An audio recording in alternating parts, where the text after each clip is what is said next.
என் பேர் ஜமுனா. நான் சிவகங்கை மாவட்டம் இளையான்குடி வட்டம் கல்லூரணி கிராமத்திலேருந்து வரேன். என்னோட இந்த டிஎன்பிசி ஜேர்னினா ஒரு 10 வருஷம் அப்படின்னு சொல்லலாம்.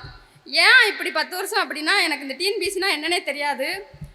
23 வயசில் கல்யாணம், 25 வயசில் எனக்கு ஒரு குழந்தை. அதுக்கப்புறம் வாழ்க்கை அவ்வளோதான் முடிஞ்சு. அப்படின்றப்ப நான் வந்து என் வீட்டுக்காருக்கு டெத்து சர்டிஃபிகேட் வாங்குறதுக்காக நான் வந்து ஒரு ஆரையை பார்க்க போயிருந்தேன். அவங்க தான் சொன்னாங்க, இந்த மாதிரி டிஎன்பிசி இருக்குப்பா, நீ படிக்கலாம் அப்படின்னு. அப்போது என்னோடய குவாலிஃபிகேஷன் அப்படின்னா 12th தான்.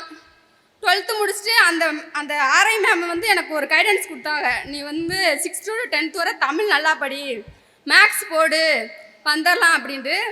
நான் ஃபஸ்ட்டு குரூப் 4 அட்டன் பண்ணேன், வரல. 2வது குரூப் 4 அட்டன் பண்ணேன், வந்துருச்சு. கவுன்சிலிங் வர போய் எனக்கு ஒரு டிடபிள்யூ சர்டிஃபிகேட் இல்லைன்னு திரும்பி வந்துட்டேன். 3வது குரூப் 4 அட்டன் பண்ணேன், பிசிக்கு வேக்கன் இல்லை அப்படின்னு திரும்பி வந்துட்டேன். அதோட என்ன குரூப் 4 இனிமேல் எழுதவே கூடாது அப்படின்னு முடிவு பண்ணி கரஸில் டிகிரி போட்டேன். டிகிரி போட்டுட்டு கரெக்டாக கரஸில் டிகிரி போட்டு டிகிரி முடித்தேன். எங்கள் அப்பா இறந்துட்டாங்க. என்ன பண்ணுறது, கையில் குழந்த இருக்குது, படிப்பு இருக்குது, நான் என்ன பண்ணலாம் அப்படின்னு ஒரு முடிவு எடுக்கிறப்ப தான் நான் வந்து எப்படின்னா, அந்த 3 வருஷமாக நான் வந்து வீட்டில் இருந்து படிக்கலை.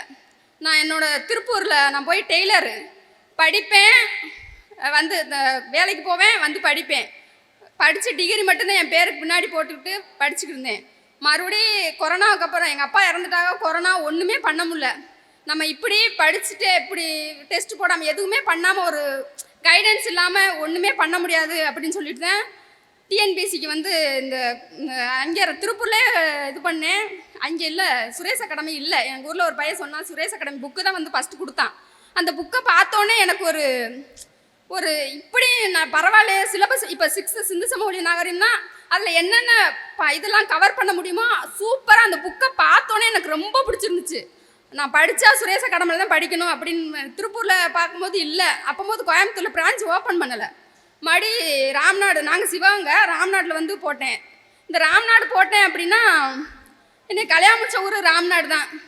என்னை எப்படி சொல்கிறது, ஒரு கை குழந்தையோடு நான் வெளியில் வந்து நிற்கும் போது இந்த ராம்நாடு மாமியார் வீட்டில் வந்து என்னை அப்படியே உதறி தள்ளின மாதிரி, ஒரு இது உன்னத மாதிரி நான் ஒரு கை குழந்தையோடு நின்றேன். எனக்கு என்ன பண்ணுறதுனே தெரில.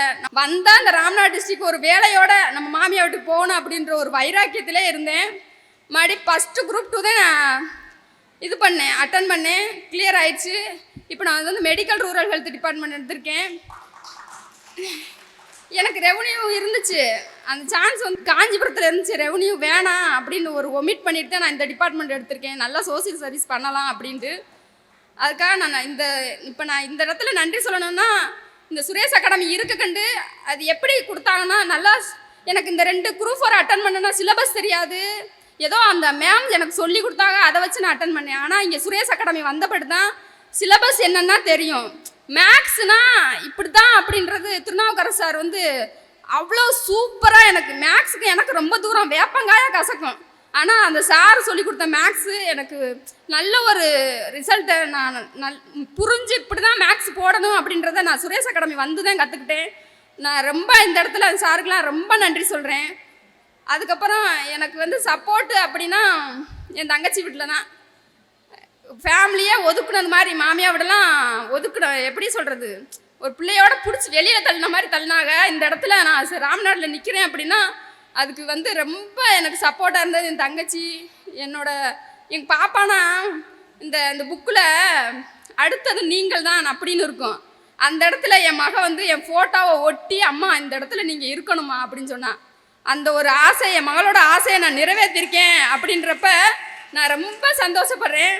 என் மகன் வந்து ரொம்ப இந்த ஏதாவது ரொம்ப இதாக மோட்டிவாக இல்லாத போது, ஒரு மாதிரி சோர்வாக இருக்கும்போது அந்த யூடியூப்பில் மோட்டிவேஷன் ஸ்பீச் பேசுவாங்க. அப்போம்போதெல்லாம் நான் மட்டும் பார்க்க மாட்டேன், என் மகளும் பாப்பா. அப்போ வந்து ரொம்ப ஒரு என்கரேஜ் பண்ணுவாள், அம்மா நீ படிச்சிருவோம்மா, நீ படிமா, உன்னால் முடியாதம்மா படிமா அப்படின்ற ஒரு மோட்டிவேட்டாக என் மக பேசுவாள். அதுக்காக எனக்கு இப்படி ஒரு குழந்தை கிடைத்ததுக்காக நான் நன்றி சொல்கிறேன் கடவுளுக்கு. இந்த இடத்துலையும் எனக்கு இந்த ஒரு வாய்ப்பு கிடைச்சதுக்காக இந்த சுரேஷ் அகாடமிக்கு நான் ரொம்ப ரொம்ப நன்றி சொல்கிறேன். நிறையா பேசணும், நிறையா அப்படிலாம் வந்தேன்.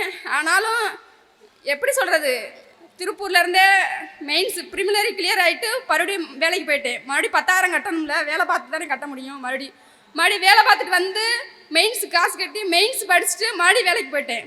அந்த ஒவ்வொரு ரிசல்ட் வரும்போதெல்லாம் நான் ரொம்ப ஆர்வமாக இருக்கிறனோ இல்லையோ, என் பொண்ணு தான் எனக்கு ரொம்ப ஆர்வமாக சப்போர்ட்டாக இருந்து என்னை வந்து ஒரு என்கரேஜ் பண்ணி கொண்டு வந்தா. நான் என்ன நினச்சேன்னா, நம்ம பாஸ் ஆனாதே நம்ம பிள்ளை ஐஏஎஸ் படின்னு சொன்னால் அது படிக்குமா?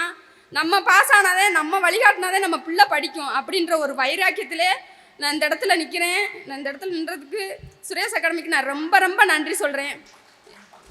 என்னுடைய முடிக்கிறேன். எங்கள் அம்மா இருக்காங்க, இப்போ தங்கச்சி வந்திருக்கா, வரவே மாட்டேங்கிறா. இந்த தங்கச்சி வந்து இப்போ ரீசெண்டாக வந்து நான் வந்து எப்பயுமே எந்த வேலையுமே நான் போல்டாக செய்வேன். அது சரியோ தப்போ நான் என்ன முடிவு எடுக்கிறேனோ அதை மட்டும்தான், யார் சொல்கிறது அந்த மாதிரிலாம் கேட்க மாட்டேன்.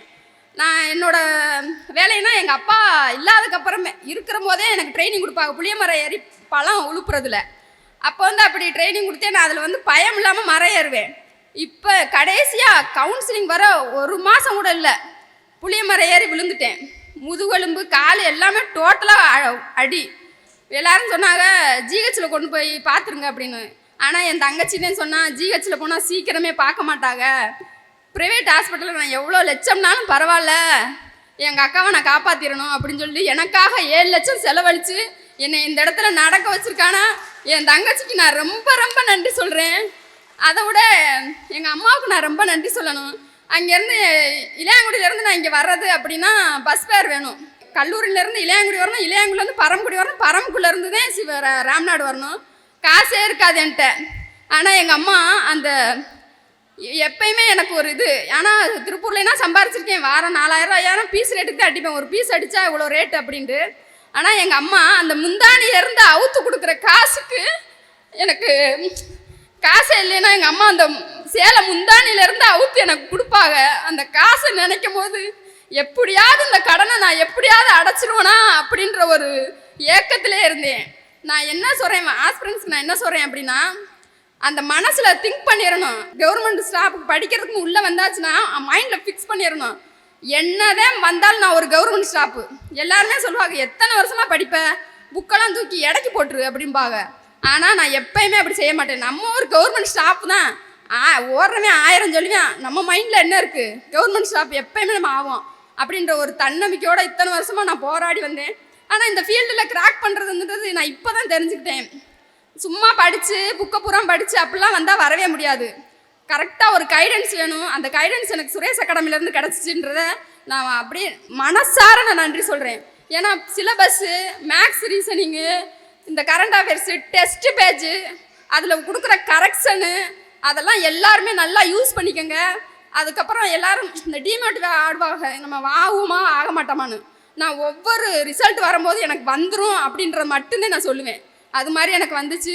எனக்கு பிடிச்ச வேலையை நான் எனக்கு எப்படி சொல்கிறது, என்னோடய ஹெல்த் கண்டிஷனால் இந்த மாதிரி இந்த டிபார்ட்மெண்ட் எடுத்து நல்ல ஒரு சோஷியல் சர்வீஸ் பண்ணுவேன் அப்படின்றதில் நான் முழு மனசாக நம்புகிறேன். எல்லாத்துக்கும் நன்றி. இந்த வாய்ப்பு கொடுத்ததுக்காக நான் ரொம்ப நன்றி சொல்கிறேன்.